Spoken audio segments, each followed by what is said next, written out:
നല്ല പിള്ളേരുണ്ട്, അവരെ വല്ല പെണ്ണുകേസിലും പെടുത്താന്നുള്ളത്. ഇതേപോലെ പൊളിറ്റിക്സ് അതേപോലെ സംഘടനയിലൊക്കെ പെണ്ണുകേസിൽ പെടുത്തി കഴിഞ്ഞിട്ടുണ്ടെന്നുണ്ടെങ്കിൽ, അല്ലെങ്കിൽ പെണ്ണുകേസിൽ ഒരു ആരോപണം പറഞ്ഞിട്ടുണ്ടെന്നുണ്ടെങ്കിൽ ഇതിനൊക്കെ രക്ഷപ്പെടാമെന്ന്, അല്ലെങ്കിൽ ഇതിനൊക്കെ അവരെ കുറ്റപ്പെടുത്തി നിർത്താമെന്നുള്ളൊരു തോന്നലുണ്ടോ? അത് പൊതുവെ രാഷ്ട്രീയത്തില് സ്വീകരിക്കുന്ന രീതിയാണ്. രാഷ്ട്രീയം എന്നല്ല, ഇപ്പൊ നമ്മളെ നാട്ടിലിപ്പോ നമ്മളിപ്പോ വീഡിയോ ഇടുന്നത്, ഈ വീഡിയോ ഇടുമ്പോ നമ്മളെങ്ങനെയും എഴുതി കാണിക്കണമെങ്കിൽ എന്തെങ്കിലും ഒരു ആരോപണം നമുക്കിതിൽ ഉന്നയിക്കാം. ആ ആസാദ് അങ്ങനത്തോനാണ് ഇങ്ങനത്തോനാണെന്ന് പറഞ്ഞാല് നോർമൽ ആളുകളാണെങ്കിൽ അത് തളരും. എന്നെ പോലുള്ള ഒരു തളരില്ല എന്നുള്ള അറിയാലോ. ഇപ്പൊ സംഭവം ഇതിപ്പോ നസീബ് ചോദിക്കാൻ കാരണം വെച്ചാല്, അല്ല, വടകരയില് കെ എം ഷാജി ഒരു പ്രസ്താവന ഇറക്കിയിട്ടുണ്ട് ബാക്കവിക്കെതിരെ. അതെന്താ സംഭവം എന്നറിയോ? കെ എം ഷാജിക്ക് രാഷ്ട്രീയക്കാരനാണ്. കെ എം ഷാജി എന്താ പറയാ, നാലാംകിട രാഷ്ട്രീയക്കാരന്റെ സംസാരമാണ് ഇന്നലെ സംസാരിച്ചിട്ടുള്ളത്. അങ്ങനെ തന്നെ പറയണം. അതായത് കോഴിക്കോട് മുതലക്കുളത്ത് വെച്ച് നടന്ന സമസ്തയുടെ ഒരു ആദർശം അമാനത്താണെന്നൊരു വിഷയം സംഭവം. ഞാൻ മുമ്പ് പറഞ്ഞു, നമ്മളൊക്കെ സമസ്തയുടെ അനുഭാവികള് അല്ലെങ്കിൽ താഴെത്തട്ടുള്ള വളണ്ടിയേഴ്സ് എന്തെങ്കിലും ചെയ്യാൻ പറ്റുന്നുള്ളൂ. അത് ഉസ്താമാരുടെ സംഘടനയാണത്. അപ്പോ ആദർശം അമാനത്താണെന്നുള്ള ആ സമ്മേളനത്തിൽ വെച്ചിട്ട് കെ എം ഷാജിക്കെതിരെ സലാം ബാക്കവി തുറന്നടിച്ചു. എന്ത് വിഷയത്തില്? അബൂബക്കർ സിദ്ദീഖ് റളിയല്ലാഹു അൻഹു ഒന്നാം ഖലീഫ ആയത് അറിവ് കൊണ്ടൊന്നല്ല, അദ്ദേഹത്തിന്റെ കുടുംബ മഹിമ കൊണ്ടാണെന്ന രീതിയിലേക്കാണ് ആര് കെ എം ഷാജി പറഞ്ഞത്. അത് മഹാപൊട്ടത്തരാണ്, കേൾക്കുന്നവർക്ക് അറിയാലോ പൊട്ടത്തര.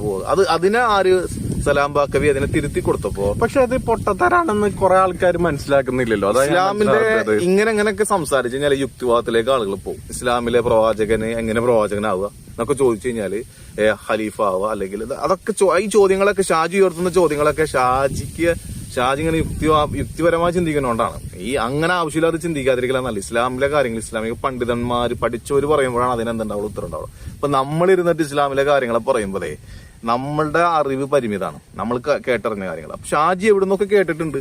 ഏത് അബൂബക്കർ സിദ്ദീഖ് റളിയല്ലാഹു അൻഹു ആണ് ഒന്നാം ഖലീഫ. മദ്രസയിൽ പഠിച്ചിട്ടുണ്ടല്ലോ 10ാം ക്ലാസ്, നമ്മളെ പോലെ തന്നെ പഠിച്ചിട്ടുണ്ട്. ആ ഒരു അറിവ് വെച്ചിട്ട് അദ്ദേഹം പറഞ്ഞു. പക്ഷെ പറയുമ്പോ എന്താണ്, മഹാപൊട്ടത്തരം പറഞ്ഞതിനെ സമസ്തയുടെ മുഷാവർ അംഗം സലാം ബാക്കവി അതിനെ തിരുത്തി കൊടുത്തു.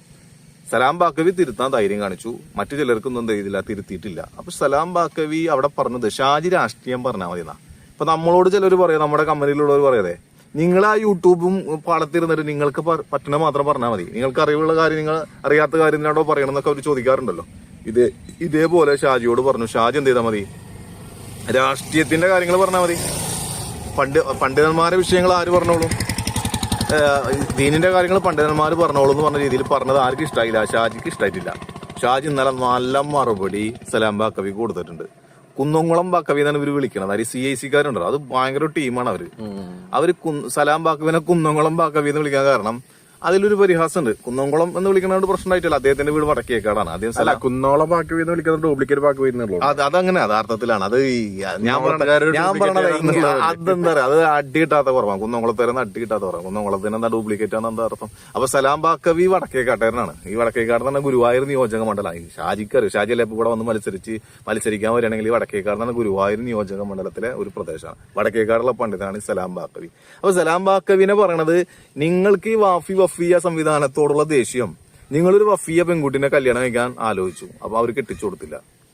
ഇതെന്തൂട്ട് നോണയാണ് ഈ പറയണത്. കാരണം എന്താ അറിയോ, ഇത് CIC ഇത് വ്യക്തമാക്കി പറയണ്ട. ഞാൻ ചിലത് പറയും, ഞാനിപ്പോ പൊട്ടിക്കും എന്നാണ് ഷാജി പറയണത്. സലാം ബാക്കവിയുടെ മറുപടി പറഞ്ഞിട്ടുണ്ട്, എന്തെങ്കിലും ഉണ്ടെങ്കിൽ പറയാനുള്ളത് പറയാൻ.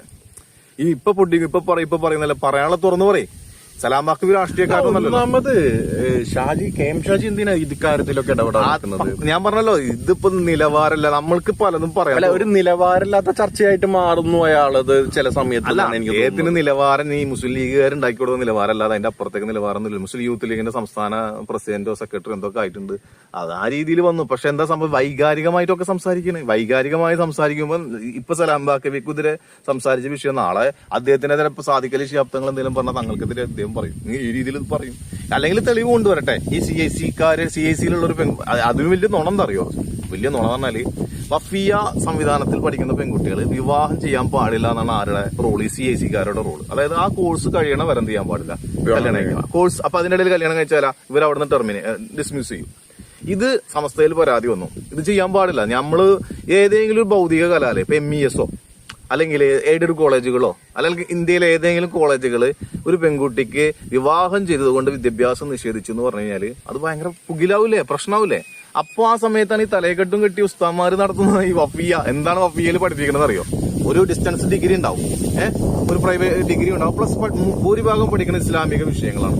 അപ്പോഴാണ് ഇത് സമസ്തയിൽ പരാതി വന്നപ്പോൾ സമസ്ത എന്ത് ചെയ്തു, ഹൈദരലി ശിഹാബ് തങ്ങൾ ജീവിച്ചിരിക്കുന്ന കാലത്ത് ഹൈദരലി തങ്ങളുടെ കാലഘട്ടത്തിൽ തന്നെ ഈ CIC-യുടെ തീരുമാനം പിൻവലിക്കണമെന്ന് സമസ്ത കത്ത് കൊടുത്തിട്ടുണ്ട്. ഹൈദരലി തങ്ങളാണ് അതിന്റെ പ്രസിഡന്റ്.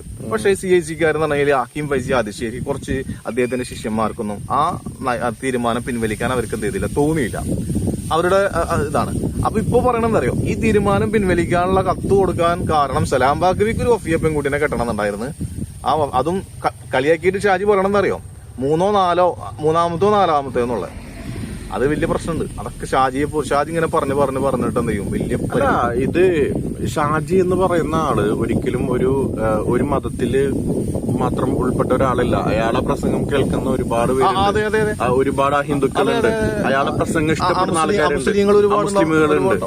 അവരൊക്കെ ഇത് കേൾക്കുമ്പോൾ വെച്ചാല് ഈ മൂന്നാമത് കെട്ടണതും നാലാമത് കെട്ടണമൊക്കെ പ്രശ്നമായിട്ട് ഇത് മൂന്നാമത് നാലാമത് അപ്പൊ ചെറിയ കുട്ടികളെ കല്യാണം കഴിക്കാൻ പോകുന്നു, ബാലവിവാഹം ചെയ്യാൻ പോകുന്നു, അല്ല ഇങ്ങനെ പറയുന്ന രീതിയിലേക്കാണ് പോകുന്നത്. ഇങ്ങനെ പറയാൻ തെളിവുണ്ടെങ്കിൽ തുറന്നു പറഞ്ഞോട്ടെ. എന്തിനാണ് ഈ പുകമാട സൃഷ്ടിച്ച് ഞാനിപ്പോ പറയും, എന്നോട് ചിലർ പറയാൻ ഏൽപ്പിച്ചിട്ടുണ്ടെന്നാ പറഞ്ഞിരിക്കുന്നത്. അതായത് സലാം ബാക്കവിക്കെതിരെ ചിലർ ഇദ്ദേഹത്തിന്റെ ഷാജിയുടെ അടുത്ത് വന്നിട്ട് പറഞ്ഞു കൊടുത്തിട്ടുണ്ട്. ഈ പറയണവര് CIC-കാരോ, അവർക്ക് സലാം ബാക്കവിയാണ് ഇപ്പോഴത്തെ മുഖ്യ ശത്രു. എങ്ങനെയാണ് മുഖ്യ ശത്രു ആവാന്നറിയോ, ഒരു വിഷയത്തില് ആരാണ് തുറന്നു പറയാൻ ധൈര്യം കാണിക്കുന്നത്. ഈ സലാം ബാക്കവിയുടെ പ്രശ്നം സാമ്പത്തികമായിട്ടൊരു പ്രശ്നമൊന്നും അദ്ദേഹത്തിന് നേരിടാനല്ല. അദ്ദേഹം നല്ല പൈസ അദ്ദേഹത്തിന്റെ കയ്യിലുണ്ട്. കാരണം ദുബായിലാണ് അദ്ദേഹം ഔക്കാഫിന്റെ ഇമാമായിരുന്നു. അത്യാവശ്യം അദ്ദേഹം നല്ല രീതിയിൽ തന്നെ സമ്പത്ത് നേടിയിട്ടുണ്ടാവും. അപ്പൊ ഇവിടുന്ന് പിന്നെ തൃശ്ശൂർ ജില്ലക്കാരനാണ്. തൃശ്ശൂർ ജില്ലയിൽ ഇപ്പോ ഈ പറഞ്ഞ അദ്ദേഹത്തിന്റെ പ്രദേശത്തൊന്നും ഈ ഷാജിയുടെ പാർട്ടിക്കൊന്നും വലിയ സ്വാധീനമൊന്നുമില്ല. അപ്പൊ തൃശ്ശൂർ ജില്ലയിൽ ഇപ്പൊ ഏതെങ്കിലും ഒരു പള്ളിയുടെ ഇതിന്ന് രാഷ്ട്രീയ ശക്തി വെച്ചിട്ട് പിരിച്ചുവിടാൻ ശ്രമിച്ചു കഴിഞ്ഞാൽ അതൊന്നും നടക്കുന്ന കാര്യമില്ല. അപ്പൊ അദ്ദേഹത്തിന് അതൊരു ഭയം ഈ വിഷയത്തിൽ ഇല്ലാത്തതുകൊണ്ട് തന്നെ തുറന്നു പറയുന്നു. അപ്പൊ തുറന്നു പറയുമ്പോൾ ഇതേപോലെ തുറന്നു പറഞ്ഞോട്ടെ. സലാം ബാക്കവി ഇന്നലെ പറഞ്ഞതെന്ന് വെച്ച് കഴിഞ്ഞാല്, സലാം ബാക്കവിയുമായി ബന്ധപ്പെട്ട കേന്ദ്രങ്ങളിൽ നമുക്ക് ലഭിച്ച സൂചന പറയാള് ഷാജി പറയട്ടോ, അല്ലെന്ന് ഷാജി ഞാൻ കുറച്ച് മറച്ചു വെക്കണ്. ഇത് രാഷ്ട്രീയക്കാരനല്ലല്ലോ. ഞാൻ എന്തെങ്കിലും തുറന്നു പറഞ്ഞാൽ സലാം ബാക്കവിയുടെ തലപ്പാവ് ഊരേണ്ടി വരുമെന്നാണ് ഷാജി പറയണത്.